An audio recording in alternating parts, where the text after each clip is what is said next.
Halo semuanya, kembali lagi di kuliah kalkulus. Kali ini kita akan membahas aplikasi integral dan topik yang akan kita bahas yaitu adalah menghitung panjang dari suatu kurva. Oke. Nah, panjang dari suatu kurva. Pertama kita misalkan terlebih dahulu bahwa kita memiliki suatu kurva yang ditulis dalam bentuk parameter. Jadi ini kurvanya sudah diparameterisasi ya. Misalkan di sini x-nya itu dia adalah suatu fungsi f ya yang bergantung pada t, begitu pula dengan y itu kita parameterisasi terhadap t, jadi dia merupakan satu fungsi g yang bergantung pada t, di mana t-nya itu adalah berada pada interval a sampai ke b. Nah, bagaimana cara kita menghitung panjang dari kurva tersebut ya, yang dari kurva yang sudah kita parameterisasi ini? Ya, kita lihat stepnya. Langkah yang pertama, itu kita bagi interval AB ya. AB ini ke dalam beberapa subinterval. Katakanlah kita punya A-nya misalkan T0, kemudian nanti dipartisi lagi T1, T2 sampai ke Tn, yang itu bagian batas bagian akhir yang B ya di sini. Bagian batas akhirnya. Nah, kalau kita ilustrasikan dalam bentuk garis ya, kita memiliki garis dengan dot seperti ini ya, ada A, kemudian T1, kemudian ada TI-1 yang ke TI-1, kemudian ini ada TI, kemudian di akhir, hampir akhir ini ada TN-1 dan di bagian akhir di sini ada B. Nah, ini adalah merupakan partisi pada garis interval ya AB di sini. Kalau kita perhatikan dalam kurvanya, misalkan kita lihat di sini bagian kurvanya. Nah, ini ada diagram Cartesius dan ini nanti ada partisi A sampai ke B. Kemudian ketika kita memiliki kurva yang seperti ini, maka dia akan berpadanan dengan titik-titik yang ada di sini ya. Nanti ini Q0 dengan A tentunya, kemudian Q1 dengan T1 dan seterusnya sampai di sini ada Qn ya. Oke, nah bagian ini itu adalah partisi pada kurvanya. Kalau kita perhatikan satu persatu di sini, ya ini bagian dari kurva. Ya. Coba kita perhatikan di step kedua bahwa panjang dari kurva itu kita hampiri ya. Misalkan ini tadi ya kurva misalkan ke I-1 ya. Titiknya adalah ke QI-1 dan ini ke QI. Nah, kita lakukan aproksimasi ya. Kita tahu bahwa ini katakanlah adalah delta SI ya. Kita namakan ini adalah delta SI, di mana delta SI ini adalah panjang dari kurva ini ya.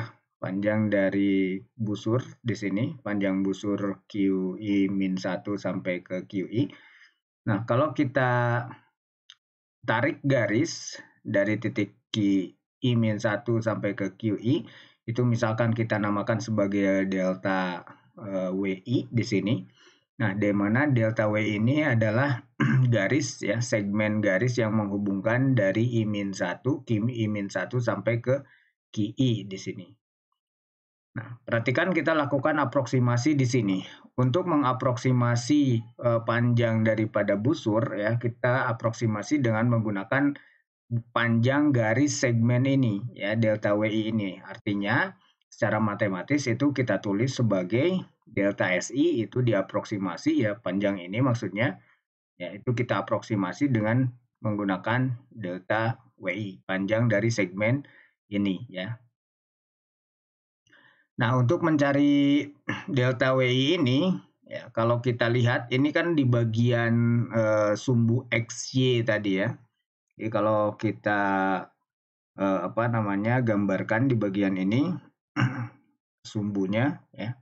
Ini ada X ya ini. Kemudian ini ada Y, sehingga bagian ini tentu itu adalah delta X yang ke I, kemudian yang ke sini itu adalah delta YI ya. Sehingga kalau kita sudah tahu bahwa ini ada delta XI dan delta YI, maka untuk menghitung delta WI ya, kita bisa menggunakan teorema Pythagoras ya. Bahwa delta WI ini adalah akar dari delta XI kuadrat ditambah dengan delta YI kuadrat. Nah, dari bagian ini, ya, kalau kita perhatikan bahwa delta XI, ya, itu adalah selisih antara FTI dengan FTI min 1, ya. Seperti yang tadi kita ketahui bahwa X-nya itu kita sudah parameterisasi, ya. X-nya itu adalah FT, kemudian Y-nya itu adalah GT, ya. Sehingga nanti ketika kita mengatakan delta YI, itu pada dasarnya adalah selisih antara GTI min GTI min 1. Ya, di sini kenapa tidak ada sumbu T-nya? Ya bayangkan saja bahwa T itu adalah parameter waktunya misalkan, ya. Dan kurva ini adalah tempat lintasan berjalannya suatu partikel di X. Di sini kalau sumbu X berarti di X berjalannya, kemudian ini di Y, ya. Kalau jadi ini perubahan antara X dan Y dengan waktunya T. Ya, bayangkan aja seperti itu. Nah, sehingga kita bisa tahu bahwa FTI di sini min FTI min 1 itu adalah delta XI dan delta YI adalah GTI min 1. Ya, ini dikuadratkan semuanya. Nah, kalau kita perhatikan kembali mengenai teorema nilai rata-rata, ya. Kita perhatikan karena si F-nya itu adalah dia fungsi kontinu, ya, dan begitu pula dengan G-nya, maka dari itu di sini ini berarti syarat yang harus dipenuhi, ya, F dan G-nya kontinu, sehingga kita bisa mengaplikasikan teorema nilai rata-rata, di mana mengatakan ketika ada TI dengan TI min 1 pasti di tengah-tengahnya itu ada apa? Dia memiliki satu titik, ya. Kalau dalam hal ini berarti TI topi dengan TI bar di sini itu merupakan anggota dari TI min 1 dengan TI.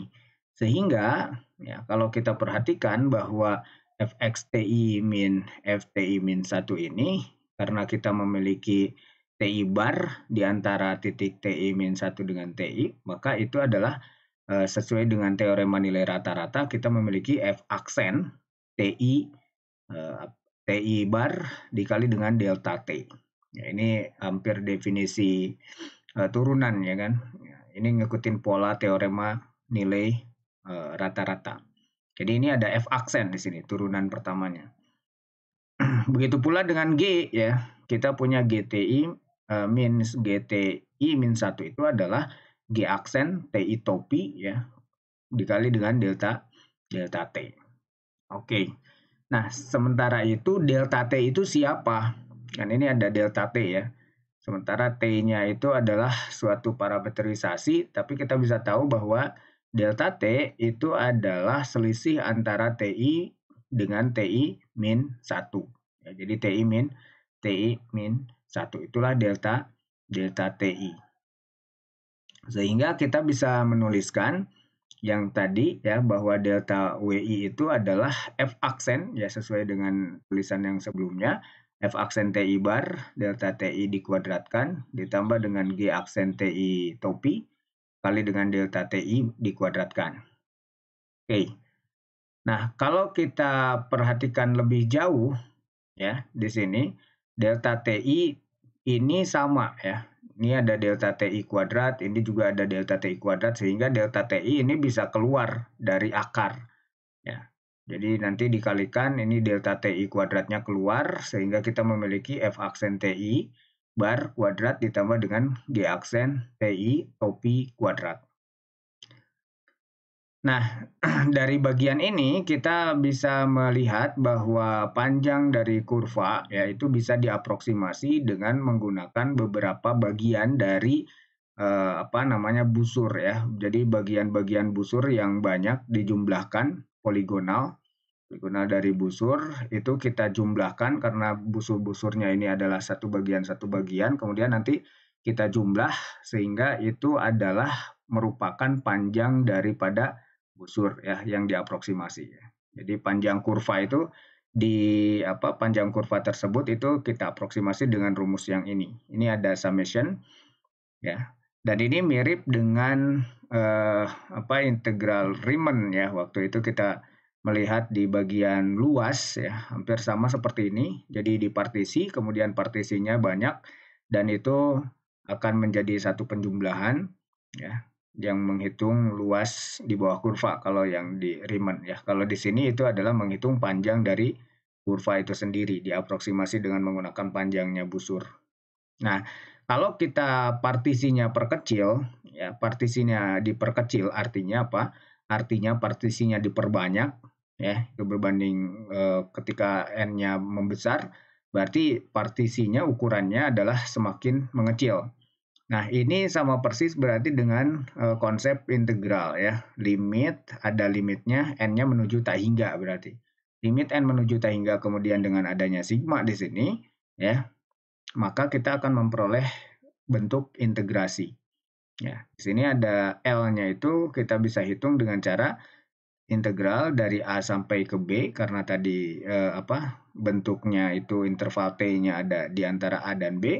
Maka ini integralnya dari A sampai ke B. Ini dari mana? Dari F aksen T kuadrat ditambah dengan G aksen T. Karena pada dasarnya di sini kan ada TI bar dengan TI topi ya. Tapi kalau misalkan ini kan T yang berbeda ya. Tapi kalau misalkan di sini sudah menuju 0 artinya dipersempit, ya ini akan menjadi bentuk yang tidak jadi masalah ya. Ini hampir sama nantinya. Jadi di sini F aksen T dan ini juga G aksen T. Ini semuanya dikuadratkan. Atau karena kita tahu bahwa F aksen itu adalah X, tadi F itu adalah X ya, tadi di awal itu kita lihat X-nya itu adalah FT, kemudian Y-nya itu adalah GT. Maka ketika kita tahu F aksen itu siapa? F aksen T itu tidak lain adalah dx per dt. Begitu pula dengan G aksen T itu adalah dy per dt gitu. Maka dari sini kita akan memiliki bentuk ini. Ya. Jadi A sampai ke B itu adalah integral dari dx dt dari f aksen ya, dikuadratkan ditambah dengan dy dt yang dikuadratkan. Ini kita integralkannya terhadap T. Baik, nah ini adalah mungkin bisa jadi bentuk yang umum ya untuk menghitung ini. Karena nanti kita akan lihat contoh khusus, kasus khusus maksudnya. Oke, kita perhatikan terlebih dahulu contoh ya untuk menemukan atau menentukan panjang dari suatu kurva. Di sini misalkan kita memiliki kurva yang sudah diparameterisasi, x-nya sama dengan t pangkat 3 dan y-nya sama dengan t kuadrat ya, di mana t-nya itu adalah pada interval 0 sampai 4. Ya. Maka kita tahu ya dari bagian ini turunannya kan dx per dt-nya adalah 3t kuadrat. dy per dt-nya atau y aksen itu adalah 2t dari sini. Sehingga untuk menghitung panjang daripada kurva tersebut ya, panjang daripada kurva itu kita bisa terapkan rumus yang tadi, x aksen kuadrat ya, ditambah dengan y aksen kuadrat. Di sini x aksennya adalah 3t kuadrat ya, 3t kuadrat dikuadratkan tambah dengan 2t di sini dikuadratkan. Kita integralkan ini dari 0 sampai 4 terhadap T. Maka kita memiliki bentuk yang ini menjadi 9T pangkat 4 ditambah dengan 4T kuadrat. Kalau sudah dalam bentuk ini, kita tinggal gunakan aturan substitusi ya. Misalkan aja di sini adalah U-nya adalah yang ini ya. U-nya adalah 9T pangkat 4 plus 4T kuadrat begitu. Maka dari sini kita akan memiliki DU-nya ya. DU-nya adalah berapa dari sini? 9T kuadrat berarti di sini ada berapa? DU dit. Oke, sorry. Ini adalah U-nya ya. Oke, ini T-nya masih bisa dikeluarkan sih sebenarnya. Jadi jangan dulu di sini berarti ya. Sebentar kita hapus dulu. Jadi U-nya jangan dulu ini. Kita keluarkan aja dulu. Ya, ini bisa dikeluarkan kan karena T-nya T kuadrat seperti ini ya. Jadi bisa dikeluarkan T kuadrat 9T kuadrat ditambah 4. Nah, jadi kita T kuadratnya ini bisa keluar malah ya, lebih sederhana. Nah, tapi di bagian ini, nah ini baru kita bisa gunakan metode substitusi di sini ya. Oke, kalau kita gunakan metode substitusi di sini berarti U-nya baru yang ini ya, 9T kuadrat ditambah 4. Nah, ini lebih sederhana. Jadi DU-nya siapa? DU-nya adalah 18T, udah ya, DT. Artinya DT yang ada di sini itu bisa kita ganti dengan DT-nya kita ganti dengan DU per 18T atau U-nya ya kita kembaliin aja di sini misalkan ya, biar ditulisnya nanti langsung. Ini U-nya kan 9T kuadrat plus 4 per 18T ya. Jadi kan bentuknya ini U ya, dianggapnya ini U. DU per 18T. Oke, maka dari itu bagian ini adalah menjadi, ya ini DU berarti ya, ini DU per 18T yang ini tadi ya. Berarti T-nya bisa kita coret, ya sebetulnya berarti ini adalah U pangkat setengah DU per 18. 18-nya bisa ke depan, maka kita punya ini U pangkat setengah ya. Diintegralkannya terhadap U juga, masih ini U juga. Ya, masih bentuk yang sama, maka ini adalah U pangkat 3/2 dikali dengan 2/3, 1/18-nya dari sini. Jadi dapat ini. Nah, kalau kita hitung di sini adalah ini 1 per Oke, ini bisa disederhanakan 2 dengan 18 ya. Jadi nanti 1/27. Ini tinggal dihitung saja, dievaluasi di titik 4 dikurangi dengan hasil evaluasi di titik 0. Kalau di titik 0 ini sudah sederhana ya. Jadi 0 berarti plus 4. Ya, 4-nya nanti dipangkatkan 3/2, jadinya di situ 8 ya. Yang ini kalau ini akar 37 hasilnya. 296 akar 37. Oke. Nah, kira-kira seperti ini untuk contoh ya, untuk contoh mencari panjang kurva ya. Jadi panjangnya adalah ini ya, 1/27 dikali dengan 296 akar 37 min 8. Nah, sekarang kita kasih catatan ya. Ini ada satu catatan dari rumus yang umum tadi untuk kurva yang khusus ya. Kasusnya ini adalah kasus khusus ketika kita memiliki kurvanya Y sama dengan Fx. Jadi kurvanya yang diparametrisasi itu yang bagian X-nya saja, berarti X-nya ada di antara A sampai B. Berarti di sini posisinya yang diparametrisasi itu adalah X-nya sama dengan T.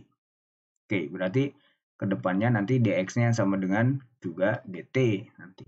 Nah, kalau kasusnya semacam ini, maka bentuk rumus yang tadi yang umum ya, formulasi umum tadi di sini dx per dt kuadrat ditambah dengan dy per dt kuadrat, karena kita punya parameterisasi terhadap x di sini ya, x sama dengan t, dx-nya dt, maka kita akan bisa mengganti bagian ini ya. Jadi ini dx-nya sama dengan dt, berarti ini dx per dt-nya berarti jadi 1 ya. Ini jadi 1 kuadrat tambah dengan dy, ini juga t-nya kan sama dengan x, jadi dx, dan ini juga bisa diganti dengan dx ya. Jadi 1 plus dy per dx kuadrat dx. Jadi ini udah berubah.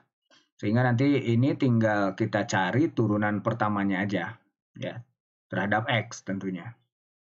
Begitu pula ketika kita memiliki kurva yang diparametrisasinya adalah yang Y ya, X sama dengan GY. Jadi di sini kita memiliki hubungan parametrisasi Y sama dengan T.